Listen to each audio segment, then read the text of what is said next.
चलिए, तो आज हम अपना जो टॉपिक लिए हैं वह समास है।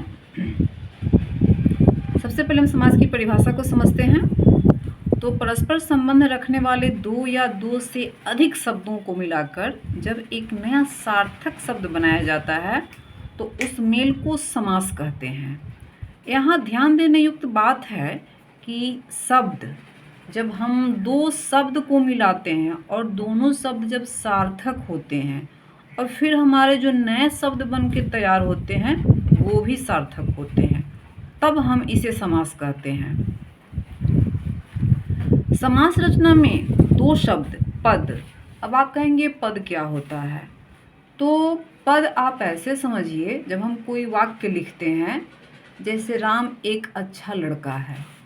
इस वाक्य में राम एक अच्छा लड़का है, कुल मिलाकर के 5 हमारे यहाँ पे शब्द आपको आ रहे हैं। लेकिन हाँ, इसे जब व्याकरण के दृष्टिकोण से अगर देखा जाए तो यह शब्द ना कह करके हम इसे पद कहते हैं। शब्द को जब हम काउंटिंग के दृष्टिकोण से देखते हैं, जब इसे हम नंबरीकरण करते हैं 1 2 3 4 5 करके, तब हम उसे शब्द बोलेंगे। लेकिन जब हम इसे किसी वाक्य में लाते हैं तो उस वाक्य में आने वाले शब्द को पद बोला जाता है।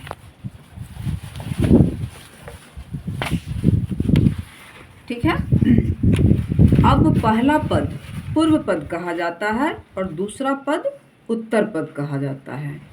इन दोनों से समास में एक नया समस्त पद बन के आता है, जिसे हम समस्त पद कहते हैं। देखिए यहाँ पे आप गौर कीजिएगा, ये है पूर्व पद और ये है उत्तर पद।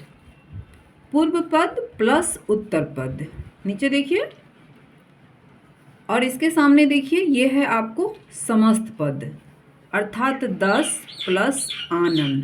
कोष्ठ में है जिसके, इसका समस्त पद क्या बनेगा? 10 आनन, क्योंकि 10 में हम आनन को जब जोड़ते हैं तो ये बनता है 10 आनन। फिर अगला घोड़ा प्लस सवार, दोनों मिलकर क्या बना समस्त पद? घुड़सवार। जो व्यक्ति घोड़े पे सवार हो, घोड़े पे सवार होने वाले को हम लोग घुड़सवार कहते हैं। तो यहाँ नोटिस करने की बात है कि पूर्व पद प्लस उत्तर पद और दोनों जाकर के जब मिल कर के एक नया शब्द बनाता है तो उसे हम कहते हैं समस्त पद। अब अगला जो आपका इसमें आ रहा है वह है समास विग्रह।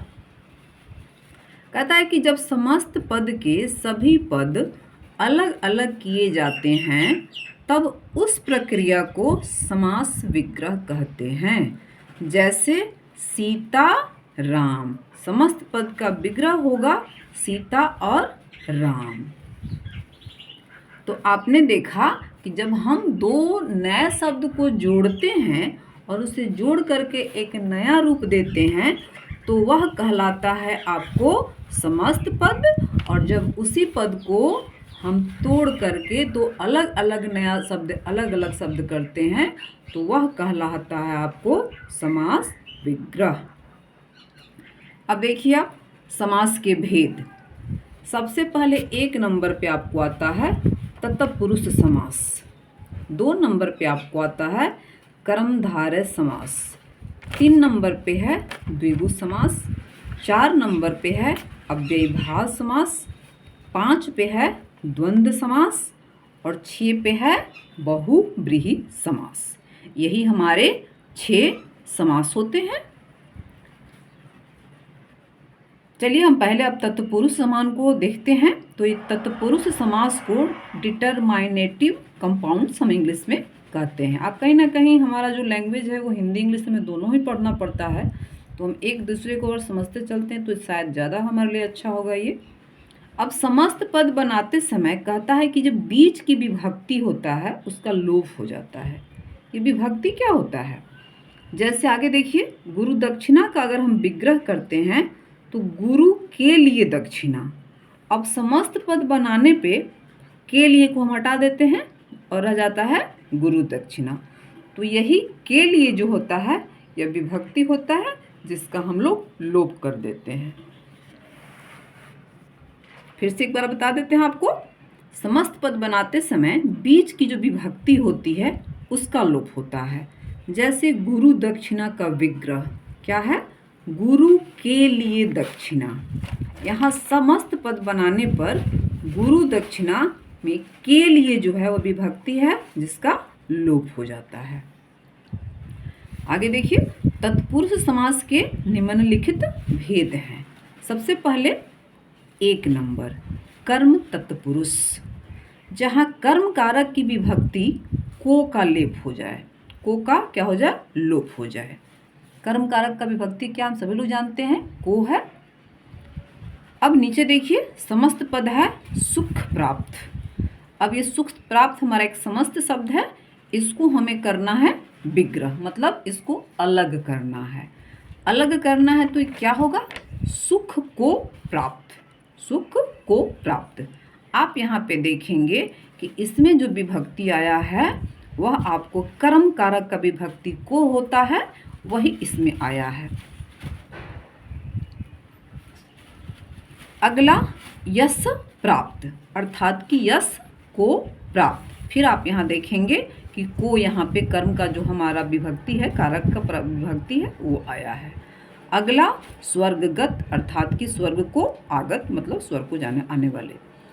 परलोक गमन, अर्थात कि परलोक को गमन। फिर इसी तरह से शरणागत, अर्थात कि शरण को आगत। हम यहाँ पे एक चीज़ देखते हैं कि हमारा जो ये समास होता है और तत्पुरुष समास के जो भेद होते हैं, उसमें कर्ता का जो हमारा ने परसर्ग होता है, जो विभक्ति होता है, उसका कहीं भी प्रयोग नहीं होता है। आगे आइए, एक सेकेंड।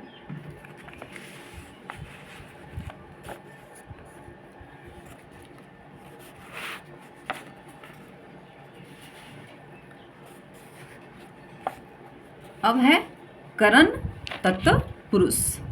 कहता है कि जहाँ करण कारक की विभक्ति, करण कारक की विभक्ति क्या है, से है, इसका जहाँ लोप होता है वह होता है करण तत्पुरुष। समस्त पद क्या है, तुलसी कृत।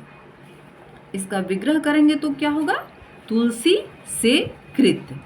इसका अर्थ यह होता है कि जो चीज़ तुलसी के द्वारा किया गया हो। हस्त लिखित, अर्थात कि हस्त से लिखित। आप यहाँ देखेंगे से आ रहा है, यह क्या है, करण कारक का विभक्ति है।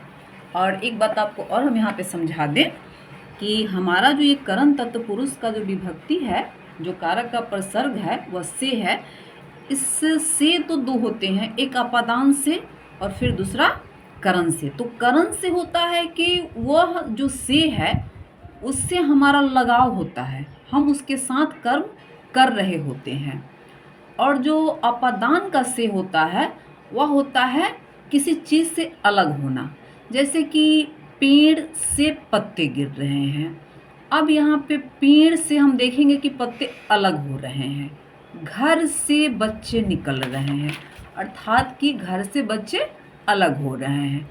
लेकिन राम कलम से लिखता है, अर्थात कि लिखने और राम के क्रम में कलम से जो हमारा है वो काम हो रहा है, जुड़ाव उसमें नज़र आ रहा है। तो जहाँ जुड़ाव नज़र आ रहा हो, दोनों आपस में कुदाल से खेत कोड़ा जा रहा है। तो यहाँ भी आप देख रहे हैं चिमटा से रोटी पलटा जा रहा है। तो यह दोनों का आपस में जुड़ाव दिख रहा है हमें। तो जहाँ आपस में जुड़ाव दिख रहा होता है वह होता है आपको करण से का प्रसर्ग है, और जहाँ अलगाव नजर आता है वह होता है आपको अपदान से। आगे देखिए, ईश्वर दत्त, अर्थात कि ईश्वर के द्वारा दत्त। हम लोग जानते हैं करण का होता है से और द्वारा भी होता है, मतलब उसके द्वारा जो संपादित हो रहा हो। प्रेम आतुर, अर्थात कि प्रेम से आतुर। अब आगे देखते हैं। इस तरह से आप समझ गए कि पहला हमारा जो है वह कर्म तत्पुरुष हुआ, फिर अगला हुआ करण तत्पुरुष, फिर अब हम आते हैं संप्रदान तत्पुरुष, जहाँ संप्रदान कारक की विभक्ति के लिए का लोप हो। जैसे समस्त पद क्या है, यज्ञशाला। विग्रह करेंगे तो क्या पाएंगे, यज्ञ के लिए शाला। ये के लिए क्या हो गया, इसका हो गया आपको विभक्ति। किसका है, संप्रदान तत्पुरुष का। ये आपको प्रसर्ग होता है, इसी को हम लोग विभक्ति बोलते हैं। तो इसको अलग करते हैं, समस्त पद बनता है यज्ञशाला, विग्रह करने पर यज्ञ के लिए शाला। विद्यालय अर्थात की विद्या के लिए आलय। गुरु दक्षिणा अर्थात की गुरु के लिए दक्षिणा, तो विग्रह करने पे हमारा के लिए लगेगा, और जब हम समस्त पद बनाएंगे तो हम के लिए को हटा देंगे, उसको खत्म कर देंगे और फिर दोनों को जोड़ देंगे तो हमारा हो गया विद्यालय। तो आप, हमको लगता है कि आप समझ गए हैं कि समास में हम जब समस्त पद बनाते हैं तो दोनों शब्द को हम आपस में जोड़ देते हैं, और जब हम विग्रह करते हैं तो हमारे जो विभक्ति होते हैं वो बीच में आ जाते हैं। अगला हमने आपको पहले ही बताया था कि अपादान तत्पुरुष समास, जहाँ अपदान कारक की विभक्ति से का लोप हो उसे हम कहते हैं अपदान तत्पुरुष। अब देखिए समस्त पद में क्या है, धन हीन, विग्रह क्या है, धन से हीन, अर्थात क्या हुआ इसका अर्थ, धन से अलग हो जाना। अगला है देश निकाला, अर्थात कि देश से निकाला। हम आपको बताए थे कि यहाँ पे अलग होने का भाव आपको महसूस होगा। ऋण मुक्त, अर्थात कि ऋण से वह व्यक्ति मुक्त हो गया है, मतलब ऋण उसका खत्म हो चुका है। पथ भ्रष्ट, अर्थात कि पथ से भ्रष्ट।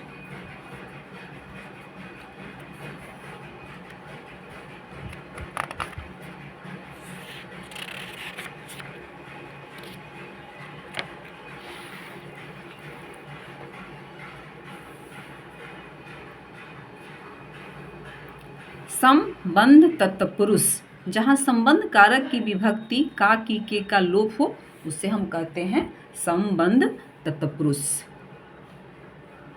आप देखिए समस्त पद में क्या है, देव दास, विग्रह क्या है, देव का दास। संबंध तत्पुरुष में क्या होता है, संबंध बनता है एक शब्दों का दूसरे शब्दों के साथ। सेनापति, अर्थात कि सेना का पति। आप देखिए का दोनों में जो आया है वह संबंध का प्रसर्ग होता है।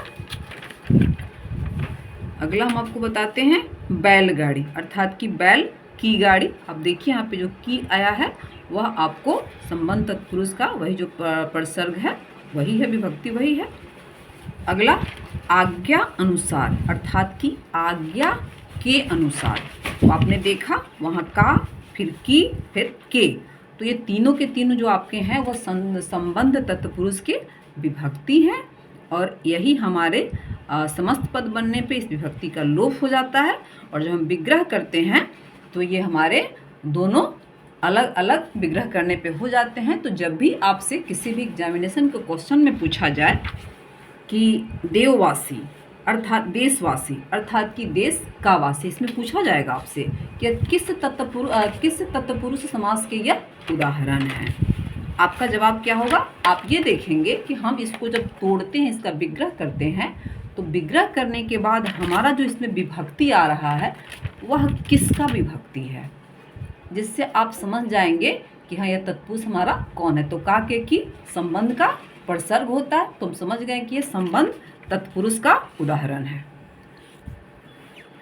अधिकरण तत्पुरुष, जहाँ अधिकरण कारक की विभक्ति में और पर का लोप हो उसे हम कहते हैं अधिकरण तत्पुरुष। समस्त पद क्या है, ग्रामवास, मतलब ग्राम में वास। घुड़ सवार, अर्थात घोड़े पर सवार। यह में किसका प्रसर्ग है, अधिकरण का, और पर किसका है, अधिकरण का। दोनों को जब हम अलग करते हैं तो प्रसर्ग हमारे सामने बीच में आ जाते हैं, और जब दोनों को हम एक साथ लाते हैं, समस्त पद बनाते हैं, तो फिर दोनों के जो हमारे प्रसर्ग हैं वो हट जाते हैं। फिर से देखिए यहाँ पे दानवीर, अर्थात दान में वीर, अर्थात कि दान देने में जो सबसे आगे हो वह दानवीर कहलाता है। तो में देखिए यहाँ पे आप नोटिस कीजिए, ये हमारा जो में है यह अधिकरण का प्रसर्ग है, विभक्ति है, वह आ गया, और फिर जब हम इसको समस्त पद बनाते हैं तो में हट जाता है और दानवीर रह जाता है। सिर दर्द, अर्थात कि सिर में दर्द, सिर दर्द हो गया समस्त पद, और सिर में दर्द हो गया इसका विग्रह। तो चलिए ठीक है, अभी के लिए ही, फिर अगला टॉपिक लेकर के आते हैं। इसमें का जो बचा हुआ है हम अगले क्लास में लेकर के आते हैं।